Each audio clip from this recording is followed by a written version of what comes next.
Ésaïe 53, versets 5 à 10. Il était blessé pour nos péchés, brisé pour nos iniquités. Le châtiment qui nous donne la paix est retombé sur lui. Et c'est par ses meurtrissures que nous sommes guéris. Nous étions tous errants comme des brebis. Chacun suivait sa propre voie. Et l'Éternel a fait retomber sur lui l'iniquité de nous tous. Il a été maltraité et opprimé, et il n'a point ouvert la bouche.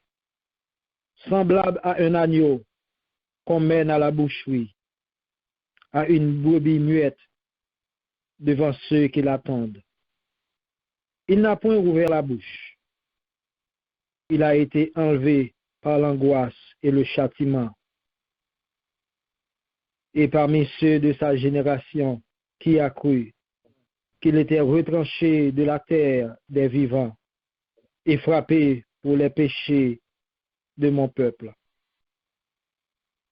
On a mis son sépulcre parmi les méchants, son tombeau avec le riche, quoiqu'il n'ait point commis de violence, et qu'il n'y a point eu de fraude dans sa bouche. Il a plu à l'Éternel de le briser par la souffrance, après avoir livré sa vie en sacrifice pour le péché. Il verra une postérité et prolongera ses jours, et l'œuvre de l'Éternel prospérera entre ses mains. Amen.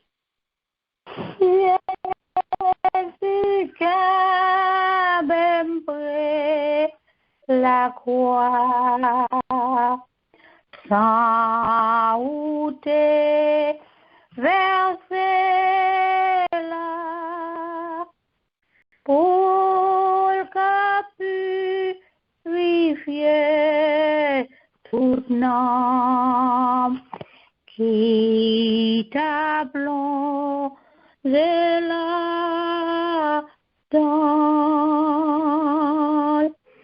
la croix n'a moins tremblé, n'a mouli tes joints moi, la lumière l'était entrée, l'était changé qu'à moi.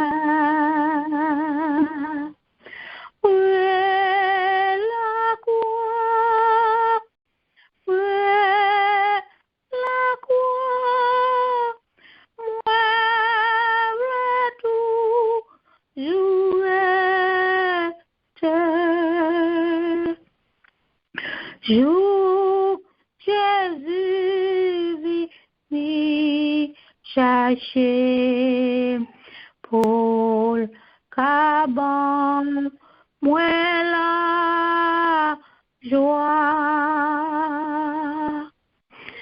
Près la croix, oh bon sauveur, fais songer souffrance et de marcher bien chaque jour en ballon rascal près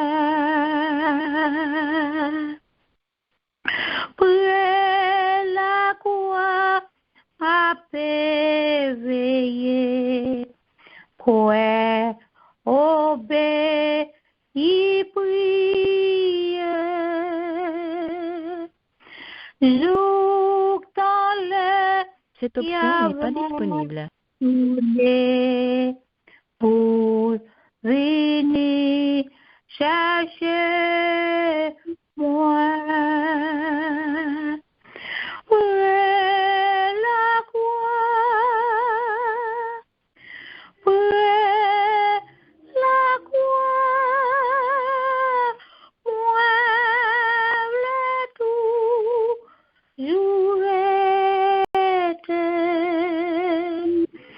Jour Jésus vini chercher pour caban moi la joie.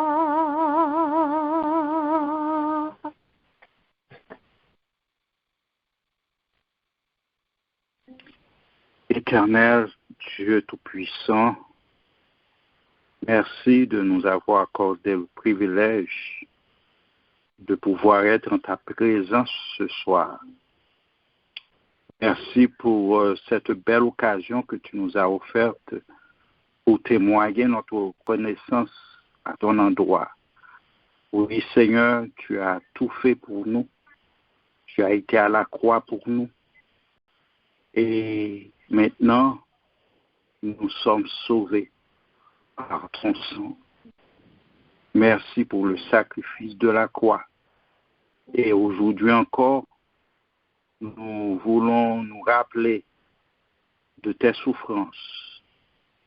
Nous te prions, ô Père, de nous assister à travers tout ce que nous comptons faire ce soir. Bénis ton peuple et gratifie-nous de ta présence. Nous avons besoin de toi. Bénis-nous au-delà de ce que nous pensions ou espérions, parce que tu peux le faire, parce que tu l'as fait déjà. Bénis ton peuple et nous comptons sur toi. Nous te demandons toutes ces grâces, non en vertu de nos mérites, car nous n'en avons aucun. Nous te prions par les mérites de ton Fils Jésus-Christ, lui qui vit et qui règne au siècle des siècles. Amen.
à Gethsémane. Alors Jésus s'en alla avec eux dans un lieu appelé Gethsémane. Et il dit à ses disciples, « Asseyez-vous ici, pendant que je m'en irai là pour prier. » Et ayant pris avec lui Pierre, Jacques et Jean, il commença à être dans l'angoisse et leur dit, « Mon âme est triste jusqu'à la mort. Demeurez ici et veillez avec moi. » Puis, étant allé un peu plus en avant, il se jeta le visage contre terre, priant et disant, « Mon Père, s'il est possible, que cette coupe passe loin de moi. Toutefois, non pas ce que je veux, mais ce que tu veux. » Il revint vers ses disciples et il les trouva endormis. « Et quoi, dit-il à Pierre, tu dors? Est-il possible que vous ne puissiez veiller 1 heure avec moi? Veillez et priez de peur que vous ne tombiez dans la tentation. Car l'esprit est bien disposé, mais la chair est faible. » Il s'en alla encore pour la seconde fois et pria, disant, « Mon Père, s'il n'est pas possible que cette coupe passe loin de moi sans que je la boive, que ta volonté soit faite. » Et, étant en agonie, il lui vint comme des gouttes de sang qui découlaient à terre. Puis, revenant à ses disciples, il les trouva encore endormis, car leurs yeux étaient appesantis. Les ayant laissés, il s'en alla encore et pria pour la 3e fois, disant les mêmes paroles. Et un ange lui apparut du ciel pour le fortifier. Alors, il retourna vers ses disciples et leur dit, « Vous dormez et vous vous reposez? Voici, l'heure est venue où le Fils de l'homme va être livré entre les mains des méchants. Allons, debout. Voici, celui qui me trahit s'approche. » Et comme il parlait encore, Judas, l'un des 12, apparut et avec lui une grande troupe, armée d'épées et de bâtons. Celui qui le trahissait leur avait donné ce signal. « Celui que je baiserai, c'est lui, saisissez-le. » S'approchant de Jésus, il lui dit, « Maître, je te salue. » Et il le baisa. Jésus lui dit, « Mon ami, que viens-tu faire ici? Trahis-tu le Fils de l'homme par un baiser? » Puis, se tournant vers la troupe, il leur dit, « Qui cherchez-vous? » Ils lui répondirent, « Jésus de Nazareth. » Jésus leur dit, « C'est moi. » À ces mots, ils firent un mouvement en arrière et tombèrent sur le sol. Il leur demanda une seconde fois, « Qui cherchez-vous? » Ils dirent, « Jésus de Nazareth. » Jésus reprit, « Je vous ai dit que c'est moi. » Alors, ils jetèrent les mains sur lui et le saisirent. En même temps, Simon-Pierre, portant la main à son épée, la tira et en frappa un serviteur du souverain sacrificateur et lui emporta l'oreille.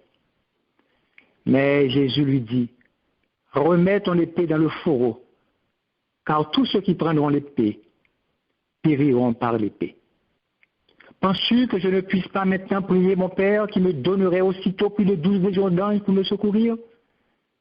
Ne faut-il pas que je boive la coupe que le Père m'a donnée à boire? » Et s'adressant à ceux qui l'avaient saisi, il leur dit, « Pour vous emparer de moi, vous êtes venus avec des épées et des bâtons comme s'il s'agissait d'un brigand. J'étais pourtant tous les jours assis au milieu de vous, enseignant dans le temple, et vous ne m'avez pas arrêté. Mais c'est ici votre heure et la puissance des ténèbres. » Alors, tous les disciples l'abandonnèrent et s'enfuirent.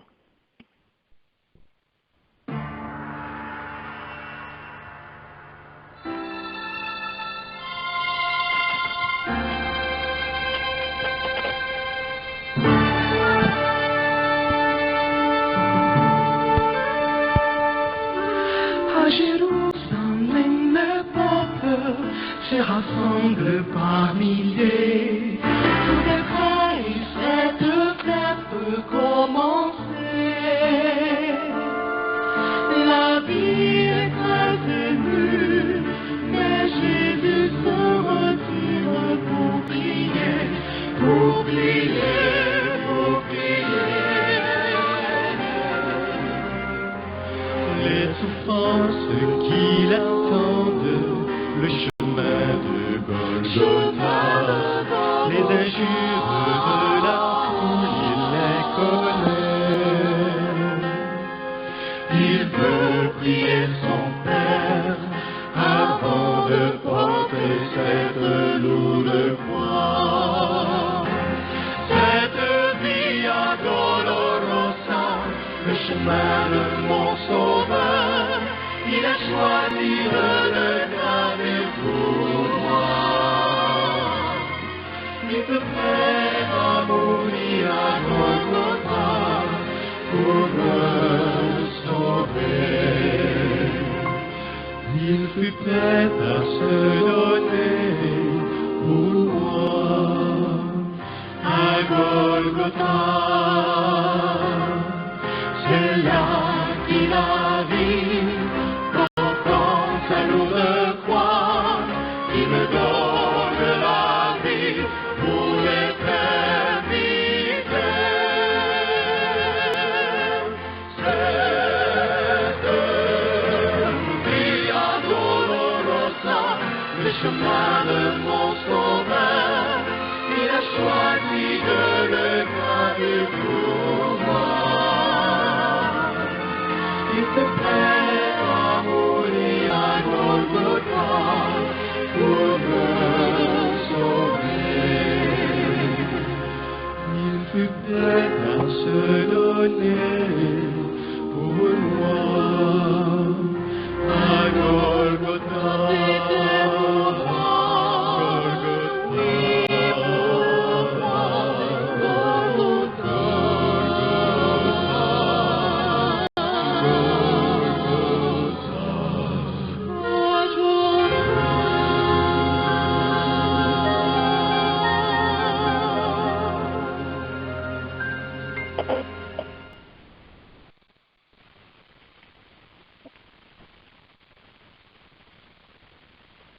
Les soldats lièrent Jésus et le menèrent d'abord chez Anne, le beau-père de Caïphe. Celui-ci, qui était souverain sacrificateur cette année-là, interrogea Jésus touchant ses disciples et son enseignement. Jésus lui répondit, « J'ai toujours enseigné dans la synagogue et dans le temple, partout où les Juifs s'assemblent, et je n'ai rien dit en secret. Pourquoi m'interroges-tu? Interroge ceux qui m'ont entendu. Ils savent ce que j'ai dit. » Lorsqu'il eut dit cela, un des huissiers qui était présent donna un soufflet à Jésus, disant, « Est-ce ainsi que tu réponds au souverain sacrificateur? » « Si j'ai mal parlé, répondit Jésus, fais voir ce que j'ai dit de mal. Et si j'ai bien parlé, pourquoi me frappes-tu? » Or, Simon-Pierre avait suivi Jésus de loin. Et avec un autre disciple, il était entré dans la cour du souverain sacrificateur. Et comme il s'était approché d'un feu près duquel les soldats se chauffaient, une servante le regarda en face et dit, « Toi, n'es-tu pas aussi des disciples de cet homme? » Mais il le nia, disant, « Je ne sais ce que tu veux dire. » Peu après, ceux qui étaient là lui dirent, « Mais certainement, tu es aussi de ces gens-là, ton langage te fait connaître. » Il le nia encore, disant, « Je n'en suis pas. » Mais l'un des serviteurs du souverain sacrificateur, parent de celui à qui Pierre avait coupé l'oreille, lui dit, « Ne t'ai-je pas vu dans le jardin avec lui? Pierre se mit à faire des imprécations et à jurer, disant, je vous dis que je ne connais point cet homme. Et aussitôt, le coq chanta. En ce moment, on emmenait Jésus lié devant le Sanhédrin. Et Jésus, s'étant retourné, regarda Pierre. Et Pierre se ressouvint de la parole que le Seigneur lui avait dite. Avant que le coq ait chanté, tu me renieras 3 fois. Et étant sorti, il pleura amèrement. Dès que le jour parut, les membres du Sanhédrin s'étant rassemblés, firent comparaître Jésus, et ils cherchaient des témoignages contre lui pour le faire mourir. Mais ils n'en trouvaient point, bien que plusieurs faux témoins se fussent présentés, leurs témoignages ne s'accordaient pas. Enfin, il en vint 2 qui déposèrent en ces termes. Nous lui avons entendu dire, je détruirai le temple qui a été bâti par la main des hommes et j'en rebâtirai un autre qui ne sera pas fait de main d'homme. Ne réponds-tu rien? Demanda le souverain sacrificateur à Jésus. Qu'est-ce que ces gens témoignent contre toi? Mais Jésus garda le silence. Le souverain sacrificateur, prenant la parole, lui dit, es-tu le Messie? Dis-le nous. Jésus répondit, si je vous le dis, vous ne croirez point. Alors, le souverain sacrificateur s'étant levé, dit, je t'adjure par le Dieu vivant de nous dire si tu es le Christ, le Fils du Dieu béni. Jésus lui répondit, tu l'as dit. Je le suis, et bien plus, vous verrez le Fils de l'homme assis à la droite de la puissance de Dieu et venant sur les nuées du ciel. Là-dessus, le souverain sacrificateur déchira ses vêtements et s'écria, il a blasphémé. Qu'avons-nous encore besoin de témoins? Que vous ensemble? Ils répondirent, il est digne de mort. Alors, quelques-uns lui crachèrent au visage et lui donnèrent des soufflets. Ceux qui le gardaient se moquaient de lui et le frappaient. Lui bandant les yeux, ils lui donnaient des coups sur le visage, disant, devine qui t'a frappé. Et ils ajoutaient à tout cela toutes sortes de blasphèmes et d'injures.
Père Saint, merci pour le plan du salut. Merci au Dieu de ce qu'il t'a plu de donner un rançon à notre place, ton Fils bien-aimé, Jésus-Christ, notre agneau pascal. Oh, merci Dieu de ce qu'il t'a plu aussi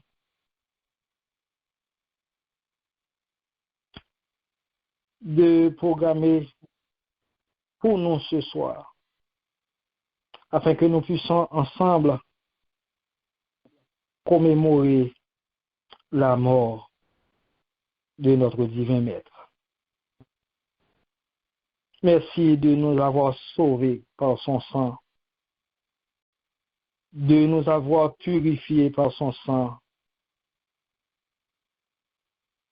et par là aussi nous garantir la vie éternelle.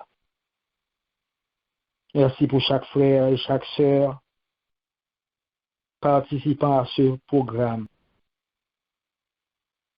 Aide à chacun de nous comprendre que le sacrifice à la croix, il y a plus de 2000 ans, est suffisant. Ici donc ce soir, aide-nous à comprendre que la seule chose que nous avons à faire, c'est d'accepter par la foi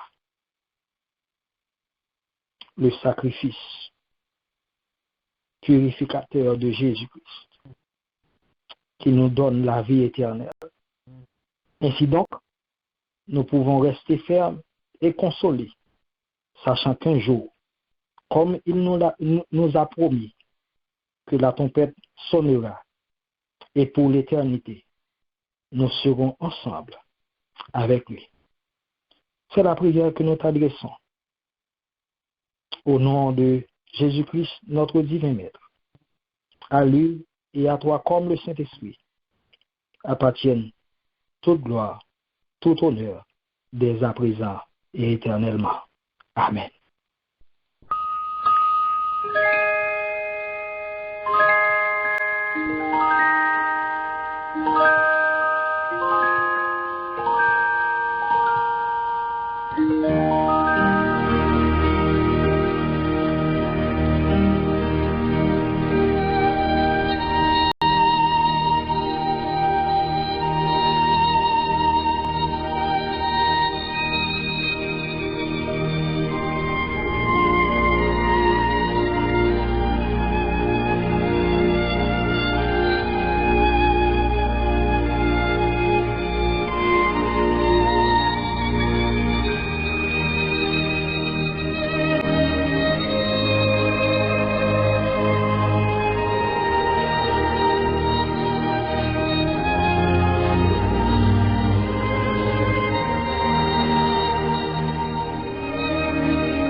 Devant Pilate.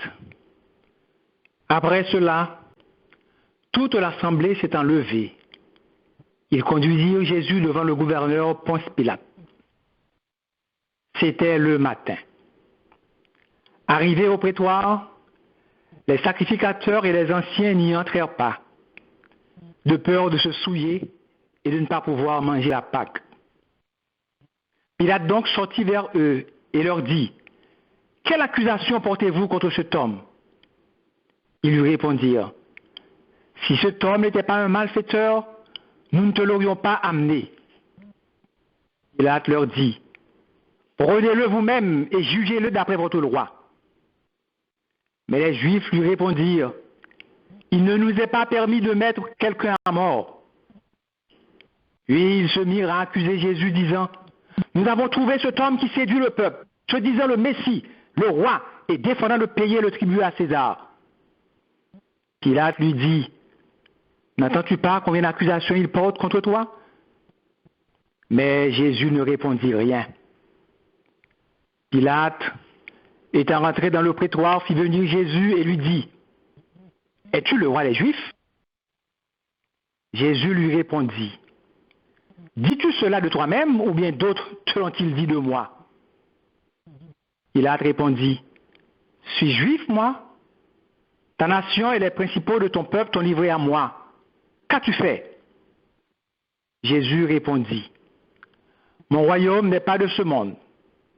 Si mon royaume était de ce monde, mes serviteurs auraient combattu pour moi, afin que je ne fusse pas livré aux Juifs. Mais maintenant, mon royaume n'est pas d'ici-bas. » Alors Pilate lui dit, « Tu es donc quoi ?» Jésus répondit, « Tu le dis, je suis roi. Je suis né pour cela. Je suis venu dans le monde pour rendre témoignage à la vérité.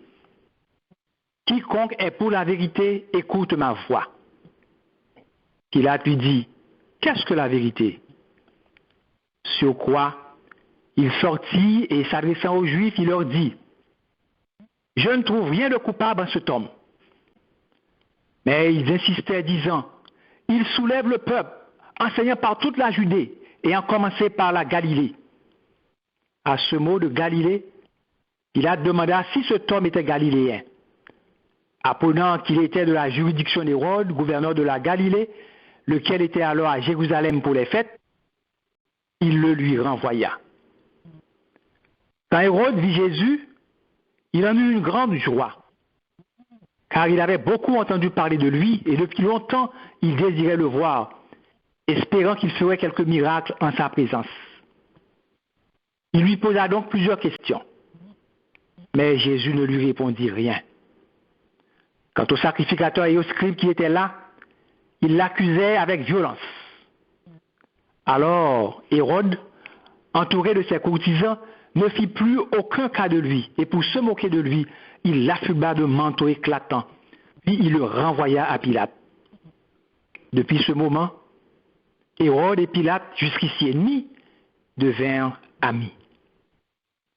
Or, la coutume voulait qu'à chaque fête de Pâques, le gouverneur relâchât celui des prisonniers que le peuple demandait.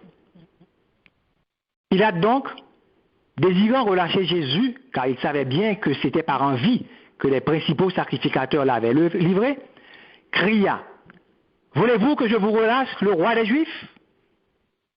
Mais les sacrificateurs excitèrent le peuple à demander qu'on relâchât un nommé Barabbas, qui avait été mis en prison pour sédition et pour meurtre. « Lequel des deux voulez-vous que je vous relâche ?» dit encore Pilate, « Barabbas ou Jésus qu'on appelle le Christ ?» Et tout le peuple s'écria, « Barabbas !» Pilate dit, « Que voulez-vous que je fasse de celui que vous appelez le roi des Juifs ?» Et tous crièrent, « Crucifie, crucifie-le !» Il dit encore, « Mais quel mal a-t-il fait? Je ne trouve en lui rien qui soit digne de mort. L'ayant donc fait fouetter, je le relâcherai. » Sur quoi ils crièrent encore plus fort, « Non, mais qu'il soit crucifié !» Et les cris du peuple redoublèrent aussi bien que ceux des sacrificateurs. Cependant, Pilate prit Jésus et lui fit subir la flagellation. Puis les soldats tressèrent une couronne d'épines et la lui mirent sur la tête. Ils le vêtirent de manteau de pourpre, lui mit un roseau dans la main droite et, s'agenouillant devant lui, il se moquait en disant « Nous te saluons, roi des Juifs ». Il crachait aussi contre lui, lui donnait des soufflets et, prenant le roseau, il lui frappait la tête. Pilate sortit encore une fois et dit « Voici, je vous l'amène dehors, afin que vous sachiez que je ne trouve aucun crime en lui. » Et Jésus parut, portant la couronne d'épines et le manteau d'écarlate. Pilate leur dit « Voici l'homme. » Mais quand les principaux sacrificateurs le virent, ils s'écrièrent « Crucifie-le! Crucifie-le » Pilate leur dit « Prenez-le vous-même et crucifiez-le, car pour moi, je ne trouve aucun crime en lui. » Les Juifs lui répondirent « Nous avons une loi, et selon notre loi, il doit mourir, car il s'est fait le Fils de Dieu. » À l'ouïe de ces paroles, Pilate eut encore plus de crainte, et étant rentré dans le pétoire, il dit à Jésus « D'où es-tu » Mais Jésus ne lui fit aucune réponse. Alors Pilate lui dit « Tu ne me réponds rien? Ne sais-tu pas que j'ai le pouvoir de te faire crucifier et le pouvoir de te délivrer ?» Jésus lui dit « Tu n'aurais aucun pouvoir sur moi s'il ne t'avait été donné d'en haut. » Tandis qu'il siégeait ainsi à son tribunal, sa femme lui envoya dire qu'il n'y ait rien entre toi et ce juste, car j'ai beaucoup souffert aujourd'hui en songe à cause de lui. Pilate fit de nouveaux efforts pour le délivrer. Mais les Juifs criaient « Si tu délivres cet homme, tu n'es pas ami de César, car quiconque se fait roi se déclare contre César. Pour nous, nous n'avons point d'autre roi que César. » Pilate, voyant que tout était inutile et que le tumulte allait croissant, prit de l'eau et se lava les mains devant le peuple en disant « Je suis innocent du sang de ce juste, cela vous regarde. » Le peuple répondit « Que son sang retombe sur nous et sur nos enfants. » Alors Pilate leur livra Jésus pour être crucifié. Au tribunal, Jésus se tient, méprisé seul et sans soutien. Pilate au peuple dit soudain, le roi me met à vous.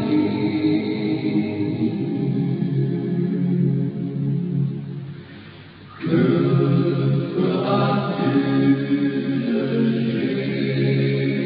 Jésus? Il se tient devant moi.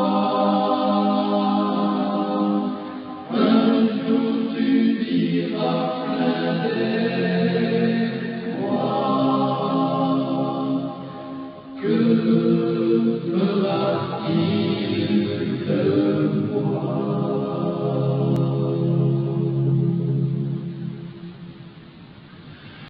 Comme Judas trahirez-vous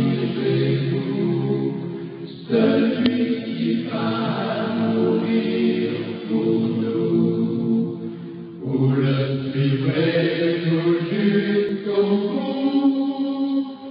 Que feriez-vous de lui?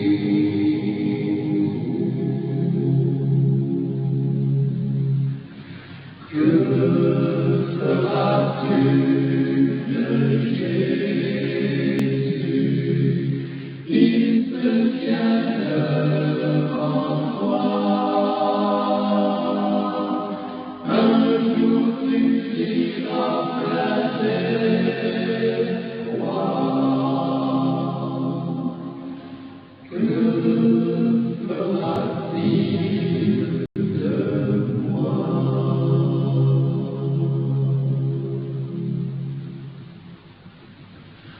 Comme Pilate indifférent, condamnerait pour l'innocent, c'est vous qui jugez maintenant. Que feriez-vous de lui?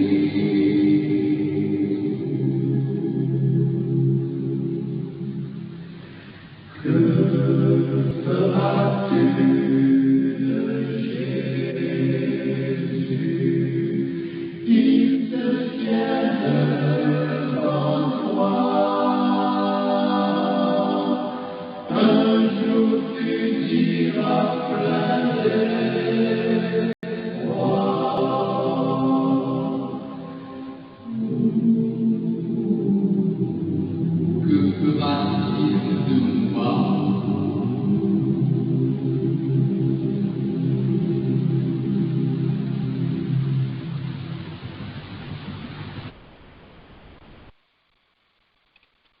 Les soldats du gouverneur, ayant pris Jésus, lui remirent ses vêtements et l'emmenèrent.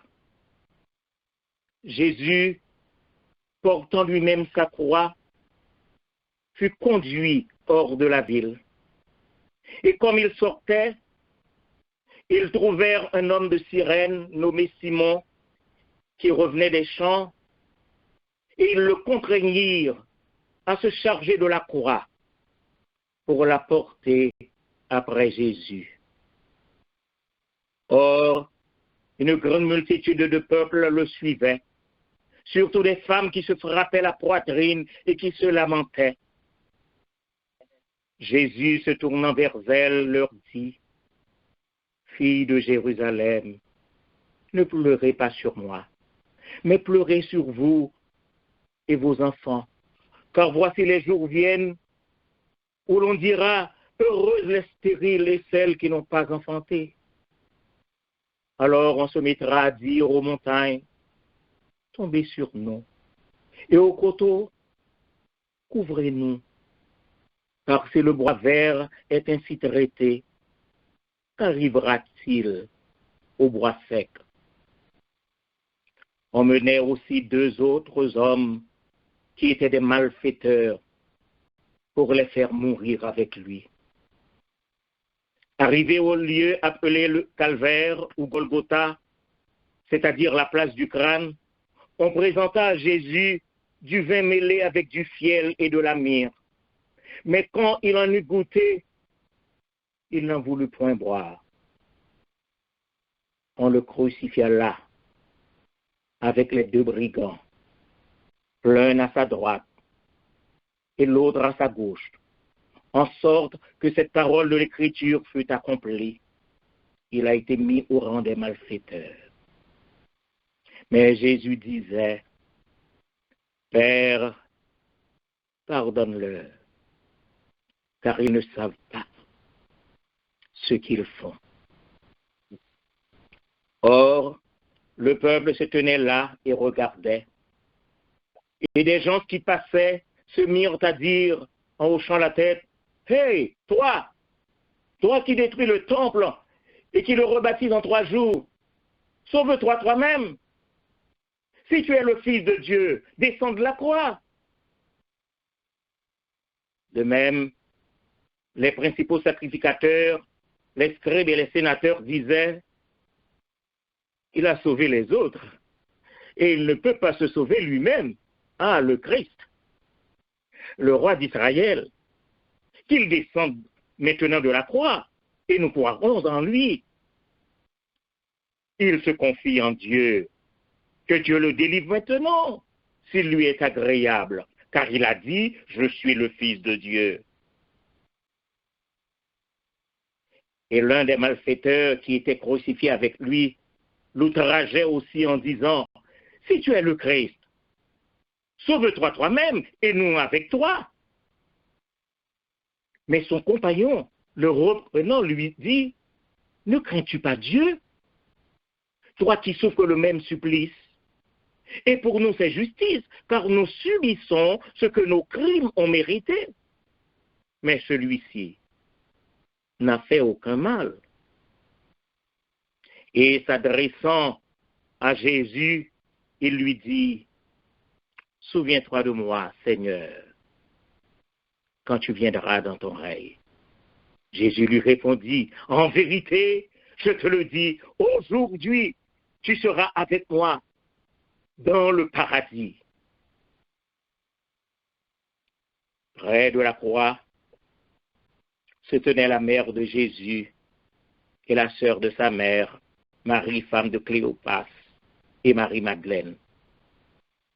Jésus, voyant sa mère et près d'elle le disciple qu'il aimait, dit à sa mère, « Mère, voilà ton fils. » Puis il dit au disciple, « Voilà ta mère. » Et dès cette heure-là, le disciple l'a pris chez lui.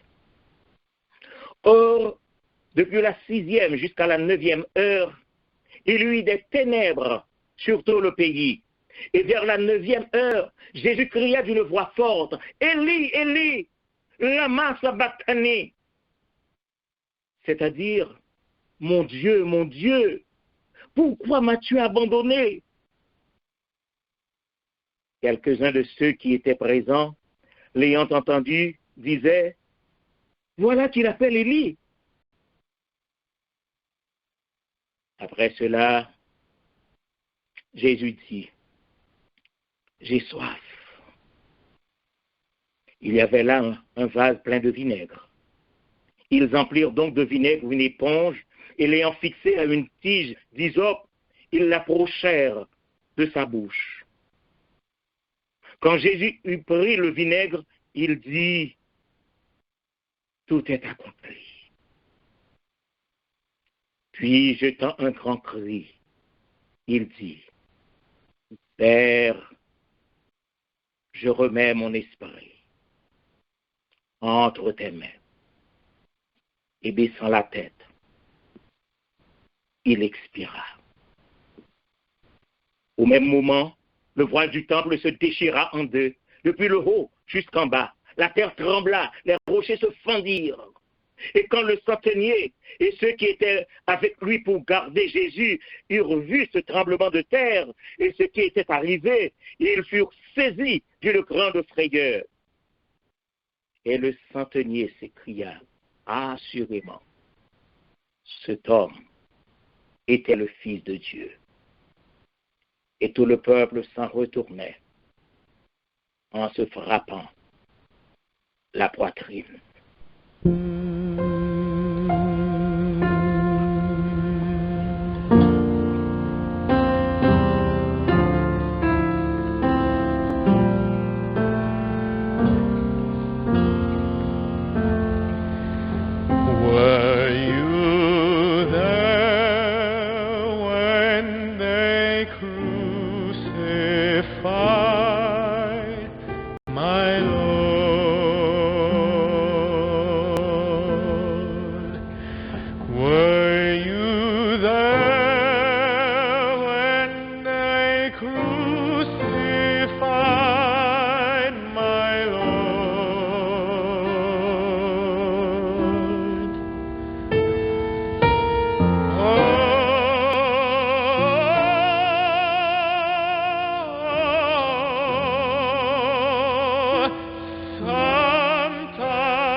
Bien-aimés en Jésus-Christ, par ces différentes lectures, nous venons de retracer le temps de la passion de Jésus-Christ, notre Seigneur et notre Sauveur. Puisse que tout ce qu'il y a de sacré dans le christianisme nous interpeller afin de bien servir Jésus-Christ, notre bien-aimé Sauveur, notre bien-aimé Rédempteur. En effet, dimanche, ce sera le grand dimanche de Pâques, le jour qui nous rappelle la sortie glorieuse de la tombe de Jésus-Christ, notre bien-aimé Sauveur. Donc nous serons encore ensemble sur ces différentes lignes afin de faire monter vers Dieu des hymnes de louange et d'action de grâce et lui remercier pour tout ce qu'il a fait.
Éternel Père céleste, en Jésus-Christ, nous sommes infiniment reconnaissants pour tes bienfaits envers nous.